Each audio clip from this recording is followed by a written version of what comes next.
Navarro to JC. Ma'am, fake news daw. Kayo po ang pinanggagalingan ng fake news about doon kay First Lady according to Yusek Castro. About doon sa drugs, nakasama siya sa police report dahil nandito naman siya sa Pilipinas bago pa raw ipa-arresto si Presidente Duterte. Okay. Yung sa nangyari na... Opo, kayo daw pong fake news sa your sources. Sige. Oo. Lagi ko naman na sinasabi, no? Huwag na tayo makinig kay Claire Castro at sa pinsan niya na si Franz Castro dahil nga ang kanilang pamilya ay pamilya ng garbage in, garbage out. So, basura kami malabas lagi sa Pilipinas. Ma'am, mukhang hindi ata, I don't know kung nagigets ni Yusek ang ibig niyo sabihin kasi in-interpret ngayon as regarding to the investigation po sa Prime Water. What ano po ibig niyo sabihin? Hindi pag sinabi yung garbage in, garbage out? Ang ibig ko sabihin, kailangan ko, ayoko na mag-explain. Ayoko na mag-explain kay Castro kung ano ang ibig ko sabihin. Kapag hindi niya naintindihan, ay kasalanan niya yon at wala akong obligasyon na mag-explain sa kanya. Last question, Ma'am Kulong po, bakit daw sinisisi ang administration ng Congressman Duterte, managot na lang daw ang dapat managot? O kaya nga, sabi ko naman sinabi ko na yun sabi ko, yung kay PRD, kaya gawin yun ng mga abogado, yung sa aking impeachment, nasa mga abogado na rin yun. At malamang yung kaso ni Congressman Pulong Duterte ay nasa mga abogado na rin yun.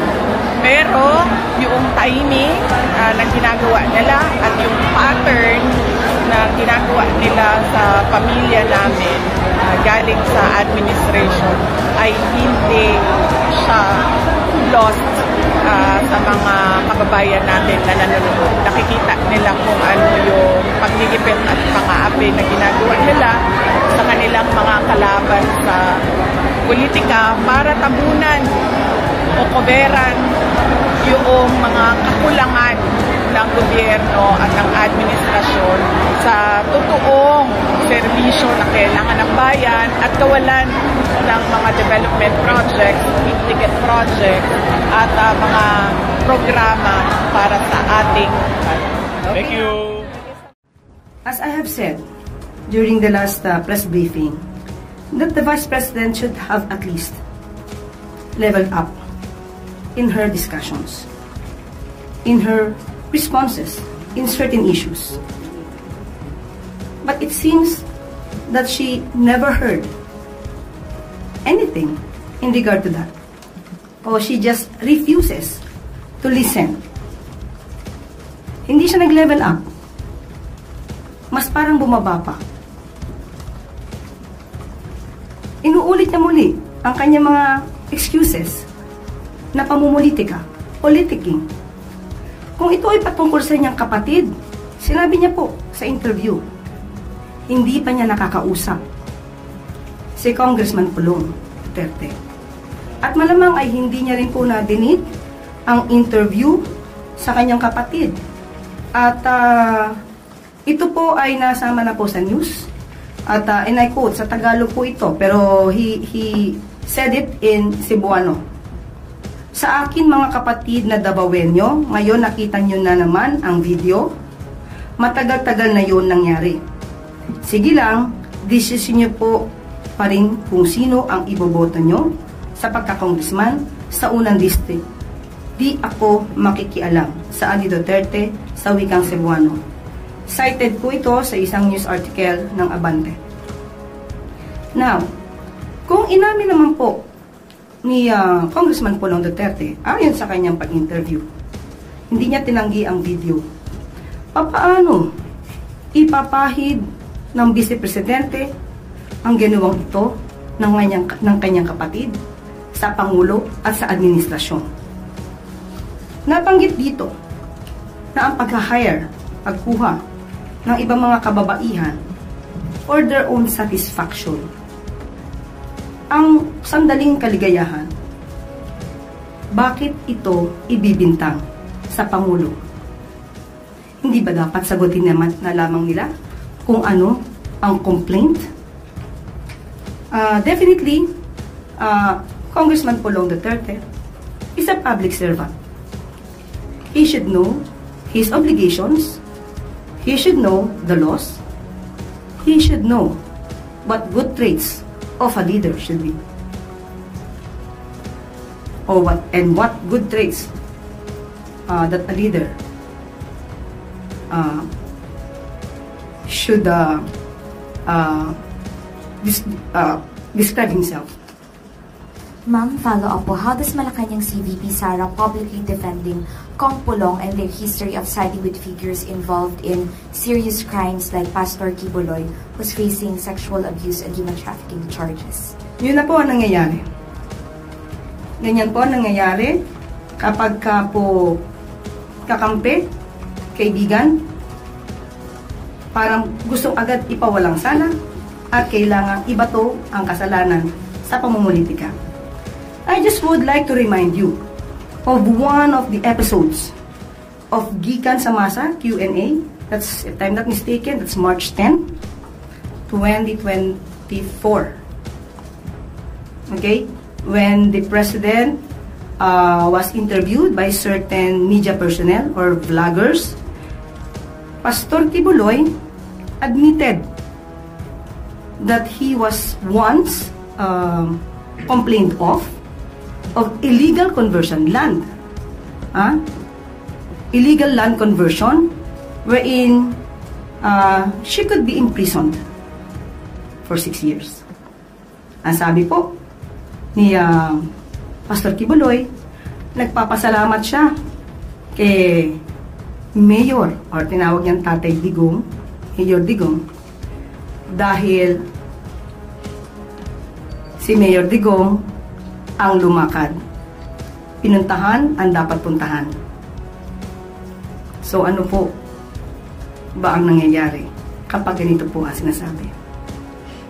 So, kung dapat may managot po dito sa ginawa po ni Congressman Pulong, since kanya naman pong hindi idininay, kanya pong inamin ang video, lumalabas sa kanyang interview, di dapat managot ang dapat managot. May mga nasawi dahil sa di umanong depektibo na bollards na na-install po sa NAIA Terminal 1. At ito po na-install sa panahon po ng dating administrasyon at sa panahon po ng ni Transportation Secretary Arthur Tugade. Ngayon po ay pinag-iimbestigahan. Ito po ay July 2019 nung na-install po ang mga ito. Pinag-iimbestigahan na po paano po ang naging procurement pati yung specifications. Yun po ay sa pag-uutos po ng Pangulo at ito po ay tutugunan kaagad-agad ni Secretary Vince Dizon. At pati po ang pag-inspect sa mga bollards at ang mabilisang pagpapalit po dito para sa safety po ng nakakarami. Tristan Dodalo, Newswatch Plus. Good morning, Yusek. Yusek, ngayon po nagsasagawa ng kilos protesta yung iba't ibang grupo po pagdating sa sitwasyon ng prime water. Sabi po ng Kabataan Party List, may mga estudyante daw po na mas gustong mahirap namimili between pagtulog o tubig dahil po sa hirap ng problema sa San Jose del Monte, Bulacan. And may nag-file na rin po ng investigation sa Senate at sa House of Representatives to look into the prime water situation. Sa part po ng Palas, may deadline po bang binigay ang Pangulo para sa result nung ginagawa ring investigation ng LUA? Sa ngayon po, nag-iimbestiga na po at titingnan po natin kung kailan po ito matatapos, pero dapat po agaran po ito. Hindi po pinagtatagal ang anumang maaaring danasing kahirapan ng taong bayan. So makakaasa po kayo na mabilisang pag-action po dito ng Pangulo. In connection po sa prime water din po was yung si senatorial candidate Camille Villar, and in recent Alyansa rally po, hindi na rin po siya nabanggit ni Pangulong Bongbong Marcos. Connected pa rin po ba itong sitwasyon ng prime water doon, or nagkakausap pa po ba ang Pangulo at si senatorial candidate Villar? Sa ngayon po, hindi po natin alam kung nagkakausap sila. Hindi po ako, personally, hindi po ako nakaka-attend ng campaign sortie. So, nung sa Cebu, kung hindi siya naka-attend, so most probably at that time, hindi sila nagkausap. Okay. And even sa, ano po, there's before that po, may isa pa pong rally na hindi rin nabanggit si senatorial candidate Villar. But on another topic na po, last na lang po, yung sa drug testing na in-order rin po ng Transportation Department. Bukas po ba yung palace to reconsider yung decision ng drug testing? Kasi po sabi ng piston, mahirap po yun dahil yung pera nga po yung kinikita nila apektado kapag ipinatupad yung mandatory drug testing para sa PUV drivers. Si former Senator Tito Soto sabi niya, after more than 24 million drivers were tested, only 0.06% tested positive, and it's simply money-making. Pag-aaralan po kaya ito? Dapat pong pag-aralan kasi ito po ay kailangan din po. Tandaan po natin ang inaalagaan po dito yung safety po ng commuters, ng mga passengers, ng mga tao na gumagamit ng kalsada, including na rin po yung mga drivers. Hindi po ito basta-basta maaaring sabihin na huwag na lang gawin kung ito naman po ay makakasama sa safety. So, pag-aaralan pa rin po ito at huwag naman po agad nating husgahan na ito ay isang money-making device or strategy. Opo. Last question, Alvin Baltazar, Radio Pilipinas. Kasi sa panayam po kay Vice President Sara doon sa Zamboanga, sinabi niya na posible daw yung bentahan ng 20 pesos na bigas. Pero ayaw niyang ibahagi kung paano gagawin yung pagbebenta ng 20 pesos na kada kilo ng bigas. Kasi ayaw niyang tulungan si Pangulong Marcos.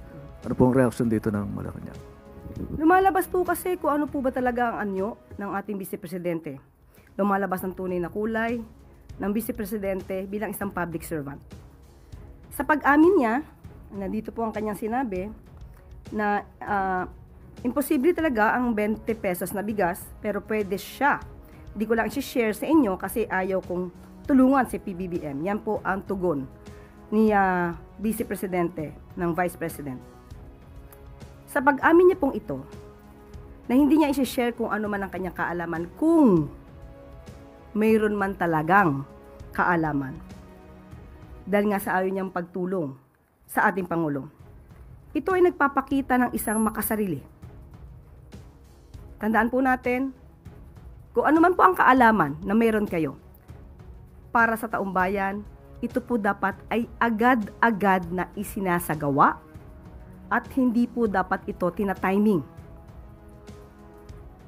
Hindi ba na po naiisip ng Vice Presidente ang kapakanan ng taong bayan, lalo na po yung iba ay nahihirapang bumili ng bigas kahit na nga po mababa ang presyo ng bigas. Tandaan po natin, ang paglilingkod sa bayan ay hindi isang laro. Ang gobyerno, ang bansa ay hindi isang malaking playground. Huwag naman po sana maging asal bata ang Vice Presidente.